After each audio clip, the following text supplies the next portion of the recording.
Hi everyone, it's Sam here. Thank you for watching today. So I'm going to be showing you how to make the 5x7 magic slider card. This is how it looks. 5x7, you've got your space inside there to write your message. Pull your tab here and it will reveal your coloured image along with a sentiment. This one says, things to do today, drink margaritas and drink more margaritas. And that just slides down. Then also in the latest release, we've got this one with the bouquet or the mason jar there with the flowers. Forever flowers for my forever friend. And then you pull this one and it reveals your coloured image. And then we've got this one here, have a neat birthday. And again, pull that one. I like this one. And you've got the ice cubes there as well. I love this disc with the beer. I've used my grid embossing folder on that one. The papers are all part of the new release as well. This one here has been made by Gemma. She's used holographic card. So when you pull this one up, it reveals your coloured image. I love that. Love the colours. Happy birthday to my blooming favourite human. And the pull looks really good, again, with the mirrored card there. And then another one by Gemma. So she used heat resist acetate. That one had come off and I forgot to stick it on. So let's just add a little bit of glue. Get that back in place. There we go. So she's used the little umbrellas there. I love the different coloured slices. And then you pull this one and she's just got an ombre paper in the background there. So you don't always have to colour it. And I like the white embossing there. I think that looks really cool. And then this one here is showing you, so all of these have the colour reveal within this section. But this one here, I'm going to show in a separate tutorial how you can have your colour reveal in the top section here. Just gives you another option there and different ways to use your dies. And then these are the flowers in the edition set. Thank you for being an amazing friend who brings colour into the world. So they're really fun to make. So let's get started. So this is the 5x7 mechanism die set. You get 6 dies, so everything you need there. I've just got mine on my magnetic sheet. I'm then going to be using the Have a Drink on Me stamp set. And that comes with the coordinating dies. And then I'm also going to use some of the elements here, which is the additions set. And I've already gone ahead and got all those bits ready and I'll show you in a moment. So first of all, you want to take your largest die. So this one here. And you want to die cut. So I've die cut this in white and then I've just inked up this end here. So I just put a sheet of copy paper over there, just inked it up, and I've just used my distressed oxides just to create a fun background.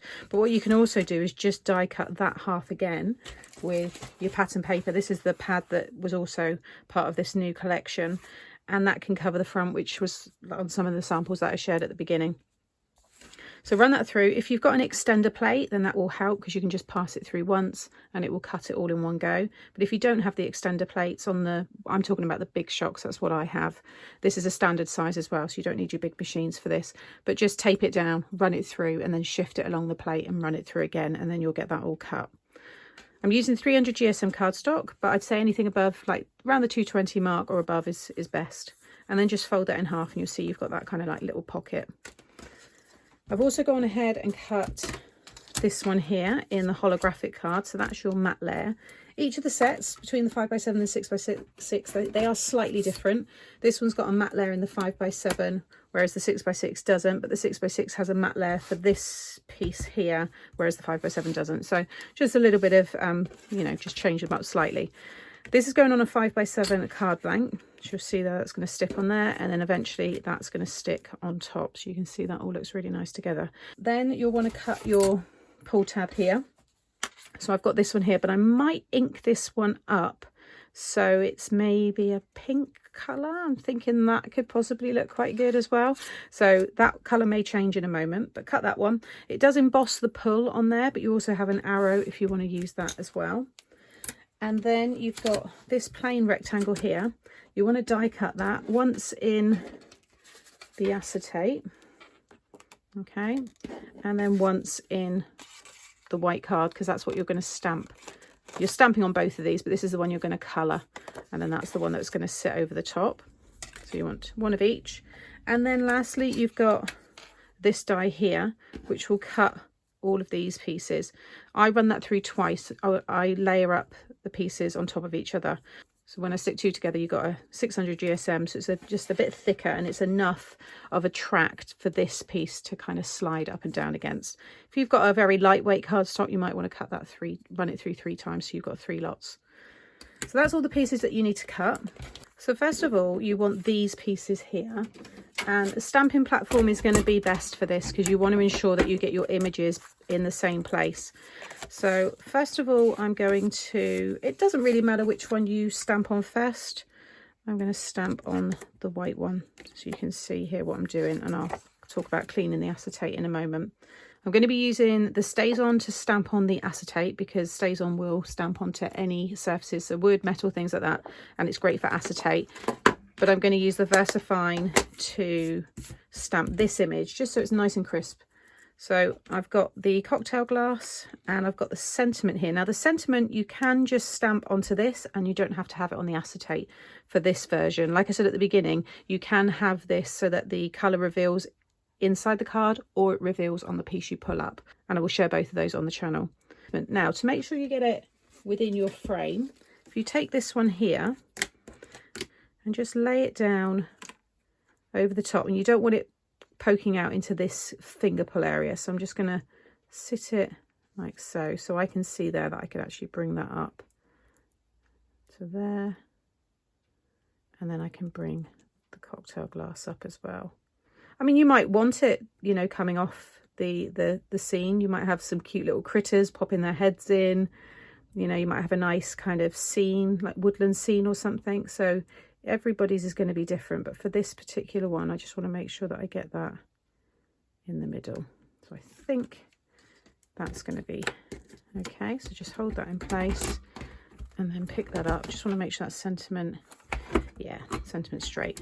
You can move this around when we go to stick it in the card as well, so you don't need to worry too much at the moment. Okay, I'm happy with that. Now don't move those stamps. I've popped mine on a marker there that I know I can line up my acetate with. So yeah, don't move the stamps, but I am going to take that one away, sentiment, because I don't need that one. I'm going to move that to one side because I'm going to colour that in a moment. And then my acetate here, it's always best to give it just a quick clean. So I'm just using some rubbing alcohol and a clean piece of kitchen towel and just give that a good clean. It will just take off any greasy marks, any static that there might be on there as well. And another tip is make sure your Stazon is nice and juicy, and I always store mine upside down so that all the ink is always at the top of the pad, because these are felt pads, and I just find with the felt pads it's better to store those upside down. If you've got a Stazon and it's quite old, you might find you just need to re-ink it. So that's nice and clean. I'm just going to give that a wipe as well, and then I'm just going to pop that back in again at the same marker.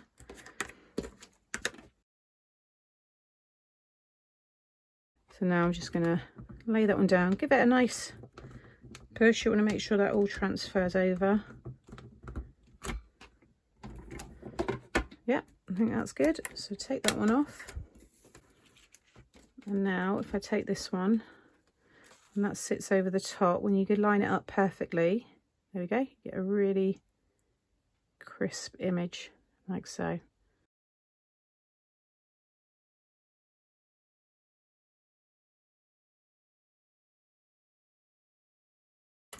So that's all coloured in. So next we want to stick this one inside that pocket. Now I like to use liquid glue because it just gives you that wiggle time. So I'm going to just pop this in here, and we want to make sure that we've got it right in the middle.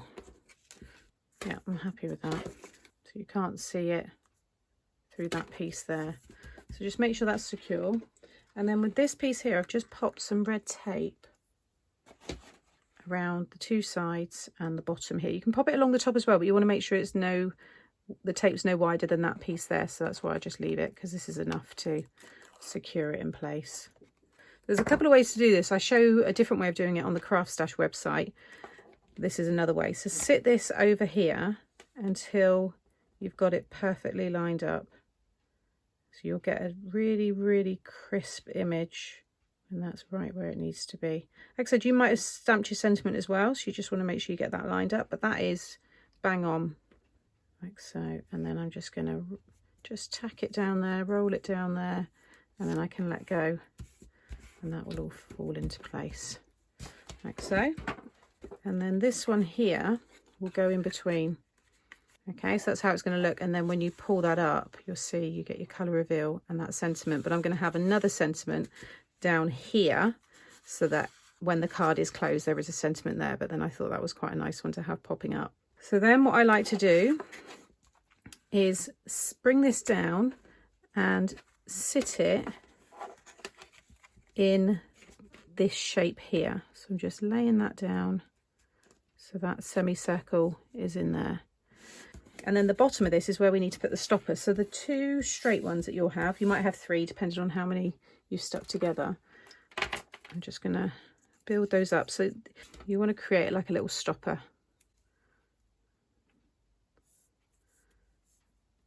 So glue on there, and then a little glue on the back, and then just sit that so it butts right up to that. So now that can't go any further down there. Okay, then I like to bring this up, and you don't want it to go past this gap here. So when you've got it just there, you can then open this up, and then with these ones I'm going to stick these together. So again, just stick 2 together, and you want them both facing inwards, these little pieces at the top. They're both going to be at the top of towards the top of the card, and they're going to face in towards the middle of the card. So one's going to be this side, and then these ones are going to be this side. So this little right angle here is going to sit over the bottom of that piece that you just pulled up. So I'm going to add my glue, and you want to pop that one so it's just clipped along the top there, and it will run right down the side of your card. You also might find that you don't stamp onto this piece and you just stamp right onto your card, but I just like by having the image on a separate piece. But you might, you know, once you've got this and you get used to using it, you might find other ways that you want to put things together. And then that one is just going to sit over there, and they will fit perfectly inside that pocket. Okay, and then if you just close it and just do a little test run, just kind of pretend it's stuck down, you can see that's all inside there, and then that will just slide up in those tracks and it will reveal the coloured image. So now I just want to make sure you've got nothing on your acetate, because once you stick this piece down, that's it. So just make sure there's no pieces on there, and then I'm just going to run my glue on the tops of all of those.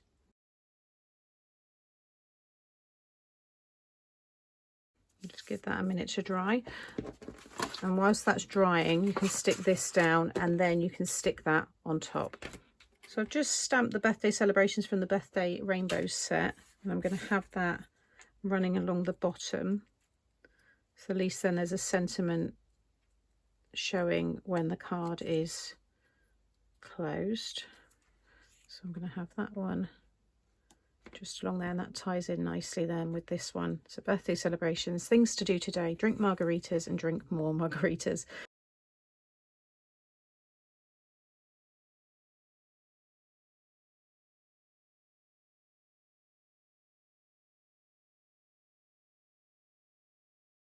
So that's the finished card. I'm really pleased with this, but I did catch it slightly there, but I'm just going to add a little bit more decoration there. I might pop another umbrella over the top or something, but do let that dry, because I'm doing the tutorial. I've just carried on. So just set it to one side and leave it for a minute.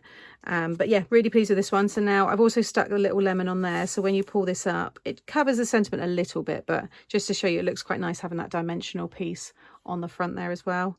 Things to do today: drink margaritas and drink more margaritas. And that just slides back down, and then you've got your space inside to write your message, and it can all be displayed as well like a normal card. I'll just bring back in again some other ones here for you to see. So that's the one where it will reveal from the top that I was speaking about, and that one will be in a tutorial soon.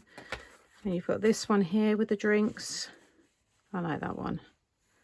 Have a neat birthday. Again, you can see I've stuck the ice cube there on the front, and I've cut the pull separate there as well.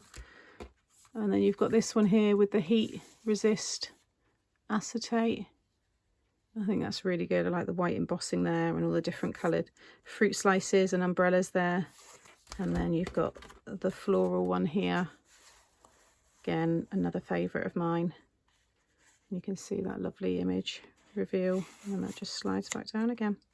So thank you for watching today. As always, I will link all of the product that I've used in the description box below. Popping up now will be some other tutorials. You might want to watch those next. I'll put the 6x6 version of this magic slider in there as well. And if you've enjoyed today, make sure you're subscribed to the channel and hit the notification bell, and that way you won't miss another new tutorial.